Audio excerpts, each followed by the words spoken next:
Welcome back. I'm Connie Sokol, your host, and I am so delighted to have today a very special guest, Alexis Bradley. Hi, welcome. Thanks for being with us today. I'm excited to be here. Thank you. This is such a treat, especially in light of the discussion that we're having lately, a beautiful, needed discussion about diversity, about racism, about all of these things that we're kind of, it's the stuff we don't really want to talk about at the family reunion kind of a thing. But it's wonderful because it's opening up dialogue and connection. And that's what we're going to talk about today. I'm going to give you a little introduction. If you don't know much about Alexis, I'm going to share with you who she is. And then we're going to talk about how we can do something individually within our families, within our community, change this dialogue, and also to get more awareness and understanding of who we are and what we think about this and what we can do to create change. So a little bit about Alexis, busy mother of 4 kids. I remember ages 3 to 11, and it is a busy rockin' time, and helps her husband with his career and his business, loves to be a homemaker. And on a personal level, I love that she is interested. Her background is in sociology. And so she's spoken at national and international conferences about empowering youth, about education, and of course, about diversity and inclusion. So we are thrilled to have you here today. And this is personal. We want to get personal here in this podcast. And this is personal for you. In fact, on such an intensely personal level, you married a Black man. So you have this experience of kind of going into a whole culture, as it were, right? So what are some of the things that, I know it's a whole big broad thing, so just what were a couple of things that were really eye-openers for you as far as your learning, things that you may not have anticipated, but jumping into this environment and this new perspective, what were some of the things that surprised you about what you learned? Well, it's interesting because growing up in kind of a predominantly white area, I had experienced things as a child and growing up that were really difficult, feeling very different. Sometimes very racist remarks were made, sometimes even things from teachers and people that I thought, knew me and knew my heart. Still some assumptions were made. But marrying my husband was actually a really big shift. It was a lot bigger than what I even imagined it would be, just because there is a different feeling for Black men specifically. I think there's a lot of stereotypes. I also think that even the way the media portrays Black men tends to be more of, when there's issues or problems, not highlighting, some of the wonderful, beautiful things also. So I feel like we had a few experiences early on in marriage that really surprised me, where I felt like the things that I typically could depend on with my voice, my education, did not matter. And that my husband was put in a box and didn't matter what his life was or who he was viewed as someone who broke laws. And it was really, really difficult to kind of see him through the lens of the world when I know his heart so well. Oh my goodness, that just gives me just shivers. Like, oh my gosh, and your ethnicity, what's your ethnicity then? So I'm biracial. So my dad is Black and my mom is white, but the world perceives me as Black, and that's what I identify as. And you grew up in Provo, Utah, right? Yes. Yeah. Yes. So you've got this sort of half and half experience, and then you marry someone who's Black, and then you know him as a wonderful, loving man, but then there's these assumptions made because of skin color.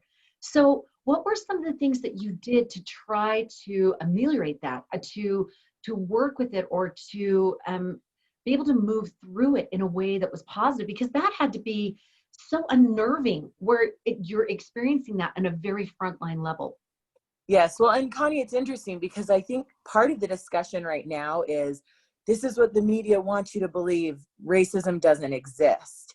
And it's interesting because even taking away everything I've ever seen or been exposed to, I can't negate my experiences and the things that I've seen. And in all honesty, I have truly had far more good experiences than bad, but those ones that are hard are really hard and difficult.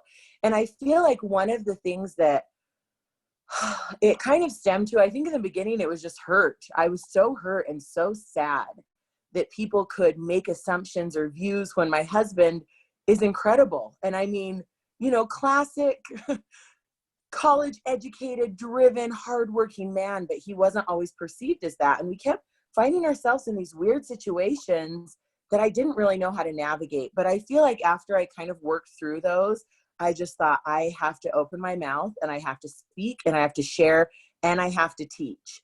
And as I've had children, I've had to advocate for them also, but it helps me as a mother to kind of be a couple steps ahead. So if people can know my family, know who we are, they can love us.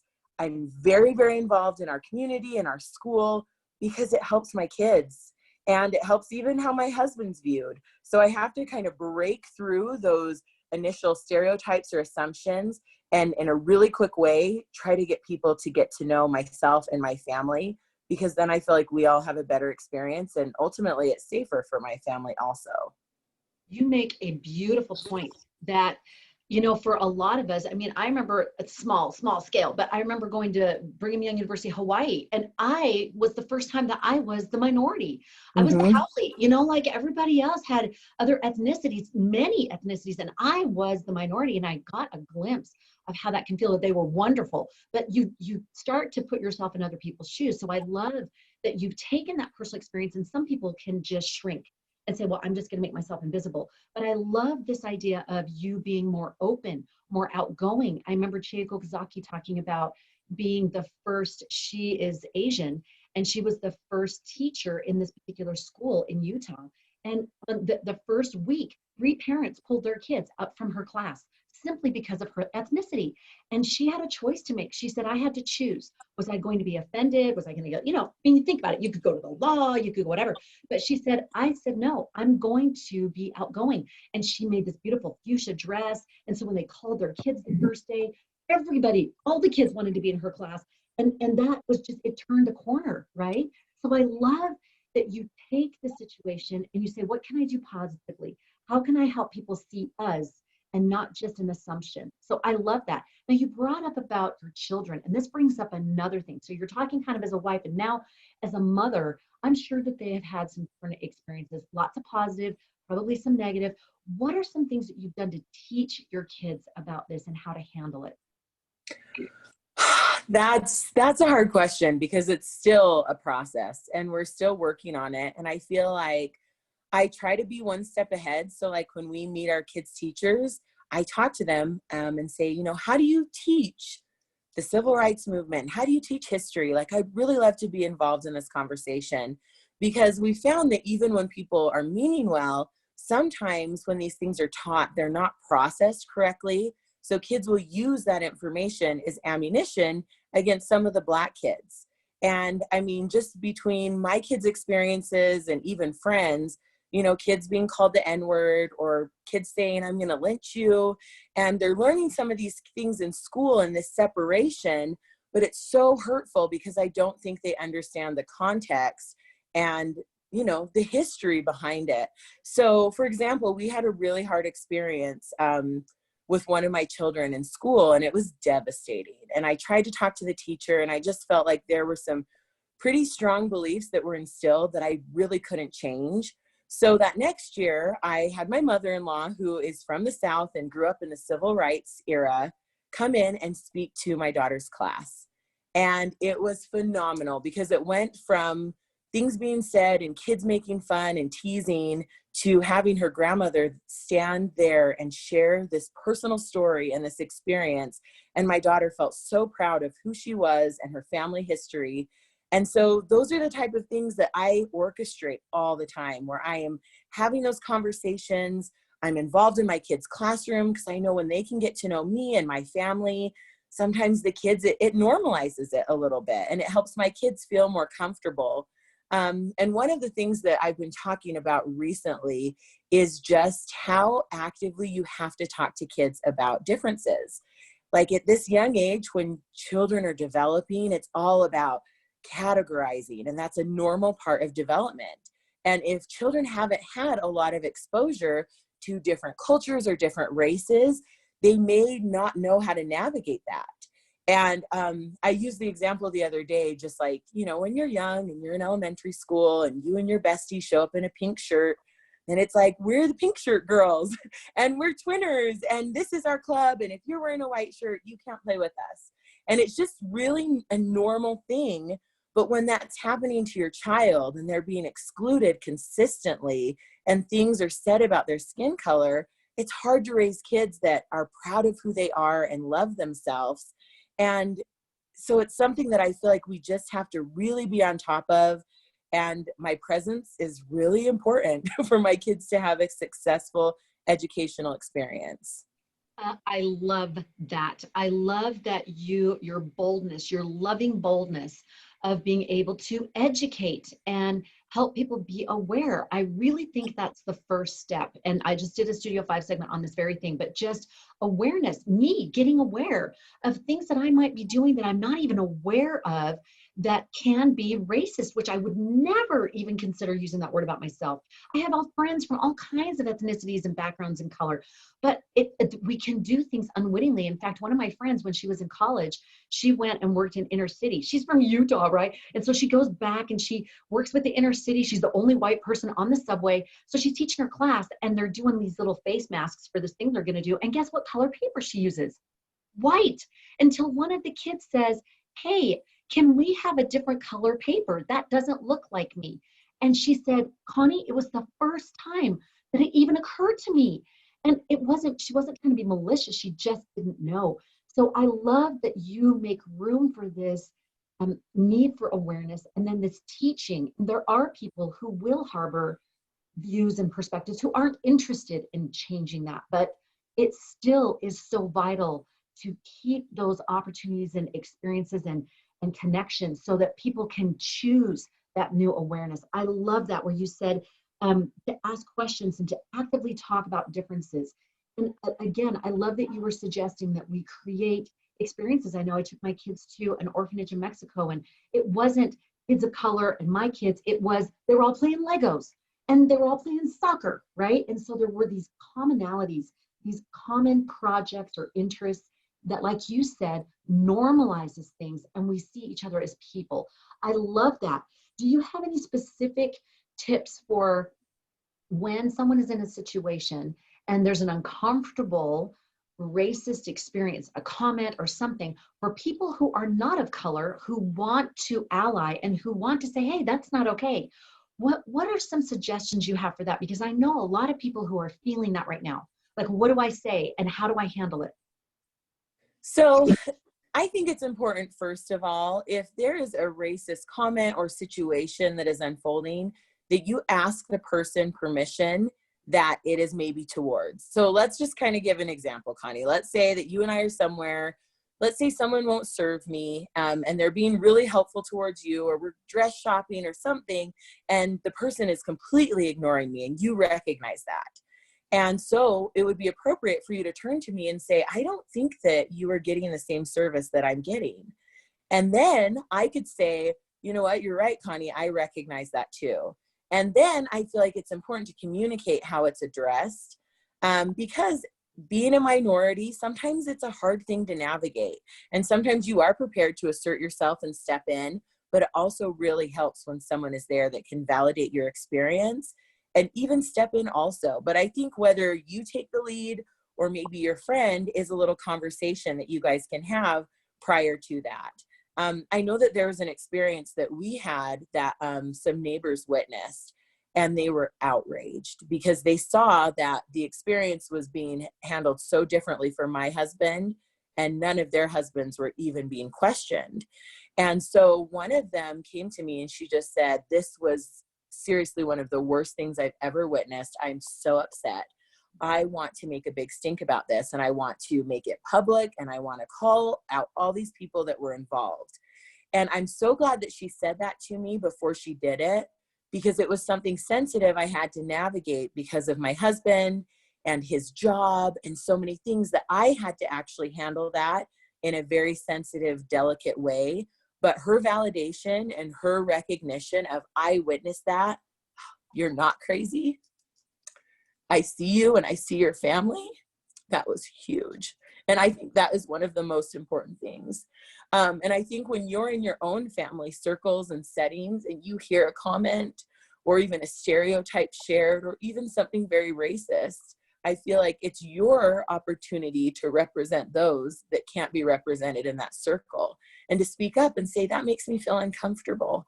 Or, I don't think that that is a fair assessment of a group of people. And so I think those are ways that you can be an ally. And I also think that with your children, having those conversations, some of the research even shows that when you skirt around those issues, kids are actually making assumptions and they are learning things by you not saying them. It's even more important for you to actually say them. There's an example in an article that I read recently about a young white girl who takes the same route to school every day, and she drives by a corner where there are a lot of Black homeless men. And because her parents never talk about race and she's not exposed to any diversity, she makes that very typical assumption that all Black men are homeless. And I feel a little uncomfortable when I drive by this certain area. And so that is her perception, which turns into her belief. And then she makes that judgment, which makes sense why she's doing that. But as you can see, that can cause problems down the road. So it's so important that we talk about it, and we're direct, and we don't skirt around this, because we all have differences and it's beautiful. I love that you bring this up, and especially with teaching our children. I know that some people feel uncomfortable. And in fact, as I was reading up on this and reading white fragility and all these different things, that one of the number one things is the uncomfortableness, the awkwardness, especially that white people have talking with their own children about it. And I've learned for myself that this has to be addressed, but as naturally as possible. In fact, just a couple of weeks ago, when all this was going down, we had come back from the grocery store and I was trying to think of how to talk to my 8-year-old about it. And we had fruit. And I started saying, what kind of fruit do you like? And we talked about fruit. We talked about the different color of skin on fruit. There's apples are red, and orange has orange, and yellow bananas. And we talked about not one fruit is better than another fruit, that they're all wonderful. And in fact, when you put them all together, it's even more wonderful. He's like, that's a fruit salad. It was just the cutest thing. And I could see his wheels turning, and then we could relate it to different colors of skin of people. And that's wonderful. And isn't it great that we have that kind of diversity? And I think we don't have to worry about having a PowerPoint or the flannel board or whatever. We can just have natural conversations with our kids. And like you said, even say, it's hard for me to talk about because I don't really know how to talk about it, but I love people of color and I want you to know that. And I think this is wonderful. And another thing you brought up that I love is that you talked about personal experience and creating that, reaching out for that, looking for that. I would say that most people, especially in certain areas, like in Utah, a lot of people don't have people of color in their everyday schedule as much as they would in a different, state. So I think it's incumbent on us to seek out those opportunities. Any suggestions for that, so it doesn't feel the token thing of I'm going to go have my token cultural experience, right? Any suggestions for that, so that there's, again, I love how you said it normalizes it when we are seeing each other as people. Any suggestions for that? Yes. So I'm going to kind of start within the home, and then we're going to go broader out into the community. So first of all, I think it's really important that you take assessment on what's in your home, what artwork is in your home, what books are in your home, what movies you watch.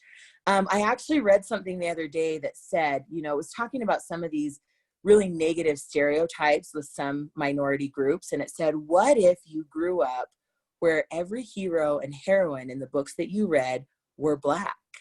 Would that shift maybe some of your thoughts, when sometimes the things you see on the news are negative? But what if in all these positive lights, the books and the literature that we read and what we work and focus on in school, what if they had kind of a different narrative, or even from a different perspective? I'm always challenging my kids to look and view history from a different perspective. Like, what if it was viewed from those who came from Africa that were enslaved, or Native Americans? How would that narrative shift and change, maybe hearing that perspective? And I think that's really important. And then from there, I think that in your community and even schools, I think that you can encourage diverse education. I just read about a friend who bought 100 books and donated them to her school that were full of diversity. And so that's something that you can do that would really benefit your school, supporting your teachers. I think, I will go and say, let's do this assembly. Let's bring this group in. Let's let these kids just be a little bit more exposed to diversity, because I believe that that fosters learning. And then in your community, if you live near a college or a university, there are always events. There are different clubs and cultural groups. There's even festivals that you can go to. And there's just so many wonderful things that as a family you can make tradition. And then just learning, being eager to learn about different races and groups and having those conversations. I even think sometimes it's important to look at your social circle. And is your social circle, is it all one demographic? Are most people kind of making the same money, like same experiences? And how can you break out of that a little bit in a natural way, like what you said, where you're not going out and recruiting every person of color that you see to be in your group? But I do think just as your children watch you navigate different spaces, and if you have the option and you can travel, that's also a wonderful opportunity. But I think there's just so many things that you can create in your own home and that you can find in your own community that will really give your kids that experience, and watching mom and dad in those settings too. In a more kind of Christian community, and specifically to the LDS Church, we have missions and people are traveling to different countries. And I find so many times that their whole family will have a love and just this passion for a culture just because a family member was able to live there and learn about it and have that exposure, that now they love that country and that people to such a serious level. So I think that exposure is just key. And there's simple ways you can do it, and then there's ways that might take a little more effort. I love the points that you make there. And especially just going back to what you were saying, as far as I had not considered assessing in the home. And I'm going back and thinking, oh my gosh, one of our favorite movies is Hidden Figures. And we've talked about that. I remember my daughters watching that and saying, did that really, was it really like that? They didn't have a bathroom that she could use. She had to go like 2 miles on campus to find, like these details that you don't think to share, that we know from growing up, right, and learning, but they don't know, and how important it is to have these pieces in your home as normal. And I also love that you bring out with reaching out to these experiences, the influence it will have on our kids. Because I know for myself, I served a mission in Japan. I went to Hawaii, where I joined the Japanese club. And now one of my daughters wants to go to Japan. Another one's in France on a mission, where they love reaching and connecting, and they're not afraid to try new cultures and try new things and meet new people. It's more exciting now because it's been, like you said, it's been normalized. This is part of life. This is what we do. So I love that you bring up the point how pivotal it is as parents that we intentionally look for and create those experiences right in our own community. I love it. And I want to talk for a minute about maybe a little bit on a bigger scale. I know that you're talking with national and international conferences and on a state level, and we met through when myself and 2 other women, we co-founded You Got This Women Interfaith Conferences. We had that same feeling. I know there's people listening out there going, what can I do?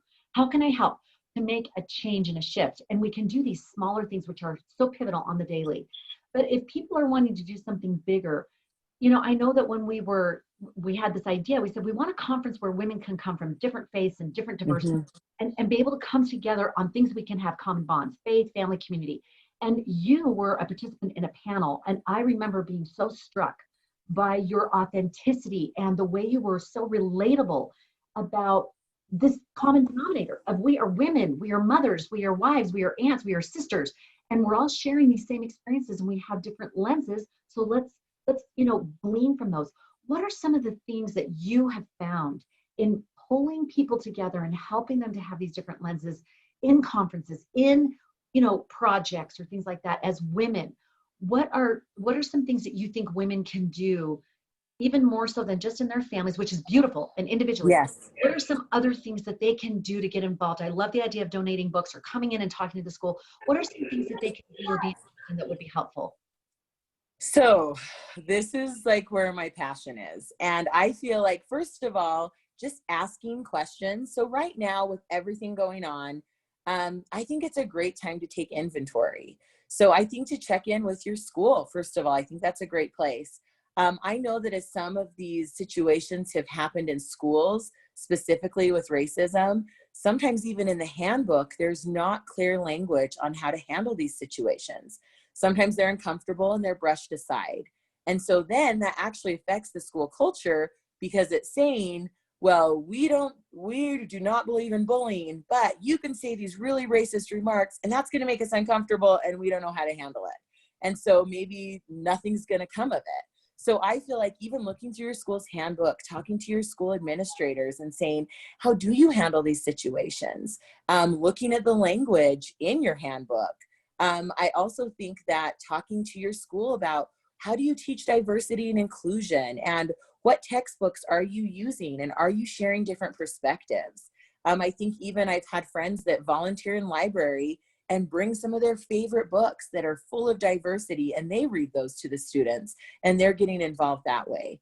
I think even on a bigger level with, like, you know, your mayor, your governor, you know, your school board, there's so many ways that you can show up and ask those questions, because for us minorities, the more people that make this a conversation and make it important, the more support we get in these issues. And I've had several friends that say, I have no idea even to the level that this is, but because I love you and I'm a mother, I'm going to show up with you and we're going to work on this together. And so I feel like that is so powerful. This last year at my school, I worked with some friends and we put together a little curriculum. And we did Kindness Week in the month of February, which is Black History Month. And, you know, typically our school didn't do anything, but we felt like it was so important, because I feel like Black history is American history, and that those stories need to be shared and told. And so anyway, we put together this little curriculum. We had a children's book. It was called We Shall Overcome. And it was about the song that spread across the whole world, sharing this message of hope throughout the civil rights movement. And we went through history and we gave the teachers all these materials and these resources. And then we did a big assembly and an essay contest, and we brought in some step dancers that showed how, you know, step dance was rooted in African dance. And we learned a song, a spiritual, and all 900 kids sang it. And we learned about all of these people throughout history. And that's something I could not have done by myself. But I had all of these moms that said, we don't know what we're doing, but we're willing to help. And they got involved. And it made such a difference for our whole school, all of the students at our school that were minorities, and all of the students in general. And so I feel like it's just important, like if you have a connection with someone in power in your community, if you have an opportunity at your work to include diversity and inclusion training and really focus on that education piece, I feel like we all have some connection somewhere where we can get involved. And even in just our circle, we can make that difference, and on a bigger level. Beautiful. I mean, beautiful. And that dominoes into all people that have differences, handicap or women. I mean, I think about the suffrage movement. What made that so successful, one of those key pieces, was having male allies, good men who could make the changes that women were fighting for because they were in those positions. How beautiful. I love these ideas of being able to create the assemblies and be able to show these different people. I know books that we have in our home, Ruby Bridges, Through Her Eyes, and Rosa Parks and Maya Angelou, where you're sharing these things of what people have done and contributed and how they are a part of our American history. We are a melting pot. I know when we did that conference for women, people would tell us, you know, if you want to do a conference with interfaith, you'll be lucky if you have 100 people. I mean, this is Utah County and it's just not popular, right? And yet in 3 months, we only had 3 months to plan it. And yet that first one, our whole goal was, we're opening a door. We are opening a door. We don't know what's going to happen, but we're opening it. And we had 600 women there. And by the third event, our goal was not to break down those barriers. That's such a volatile feeling. It was to melt those barriers. Yes. Again, it was creating that environment for people to learn and be aware and connect. And as they did that, there wasn't anything we had to overtly push and teach, right? It wasn't a seminar. It was connection. It was love. It was looking to each other's eyes. It was just beautiful. So I love this. These ideas I hadn't even considered. I am loving this. And I love the fact that this is so easily done. Again, when we had at the conference, I remember the panel, we had refugees, we had Muslim women, we had Baptist women, we had all different kinds of women of race and ethnicity and background, and gave them a moment to talk about a day in the life. What is it like for a day in the life as a Muslim woman? What's it like for a woman who's a refugee, right? So that we could come to some understanding. So I love that you are fostering this understanding. Now, is there any suggestion that you have for, say you get into a situation where you're trying to do a good thing, and I think I hear this from women that they're afraid they're going to do the wrong thing, right? So, for example, very quickly, with Emma Houston, she works with the mayor, Salt Lake Mayor, in diversity and inclusion. She was one of our board members on You Got This. And we had a meeting, we had a bunch of volunteers and stuff. And so I was up and talking and sharing, and I went to go say something, and I wanted to say, and this Black woman, but I had a half a millisecond of, is that the right word? Like, is it African American? Is it Negro? What is the right word? And I was sort of momentarily freaking out, like I'm going to offend someone. And the only default I could go to was authenticity. So I just looked at Emma and amongst all these people, and I said, is it Black woman? Is that the right way to say it? And her gracious demeanor, she was like, yeah, that's the right way to say it. And I was like, okay. So beautifully, a little bit later, Emma gets up to speak, and she's talking along. She said, and this white woman, she said, is that right? Is that the way you say it? White? And we all rolled. We were all laughing because she diffused it. There was this ability to be able to be real and say, I'm trying to know how to do this right. Can you help me with this? Can you walk me through it? What suggestions do you have? Because you know we're going to put our foot in it. So what's the best way to do that? Because I know a lot of people, especially on social media, they're afraid to even post anything because they're going to get backlash, whatever they say. Any suggestions on that? Yes, I actually have a lot of suggestions. And I do feel like social media, it's a hard place to navigate, you know? And right now, I feel like it's just important to just really lead with love. Like, if you wouldn't maybe throw something in someone's face in person or make a bold comment or statement in person, then maybe you should think about it before you do it on social media.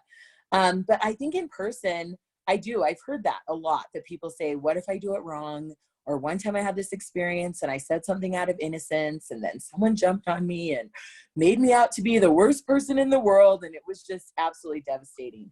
But I feel like what you said, asking is probably the best way to handle it. If you're unsure, I think it's just important to ask. I try to correct people. Sorry. I try to correct people from a place of love, but I also feel like, you know, maybe even if they use a term that is not appropriate with me and I correct with love, then maybe they won't have a negative experience if they say it in front of someone else. And recognizing that we all put our foot in our mouth. There was a time that I spent some time in Jamaica, and I made a comment once that in Jamaica was very offensive.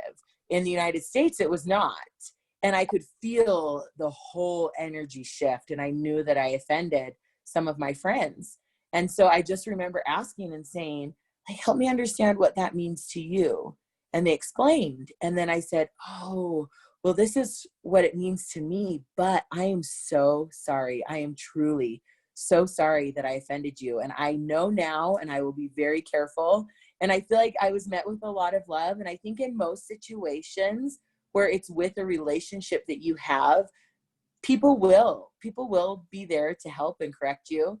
And I think, even to answer your question that you just stated, like, I think Black or African American is typically the way to go right now, but I don't think it ever hurts to ask. And I do think that, you know, even historically, you know, Negro, or even in some Hispanic groups, I've been called like negrita. Like, that is just has so much historical context that we just don't use that because it can be very hurtful. So I think that if you just lead with love and ask, that's probably going to be your best bet. And then recognize that we all are going to make mistakes at some point in any setting. I love that beautiful attitude and the recognition of people wanting to do the right thing. And I know, even for myself, being divorced, I have that experience all the time of people not even thinking about what they're saying. And you're like, okay, you know, you have that choice in that moment to just be able, like you said, to lead with love. I love that. And let's lead into this loving thing that you are doing. I love with this education and what you're doing and helping others have dialogue.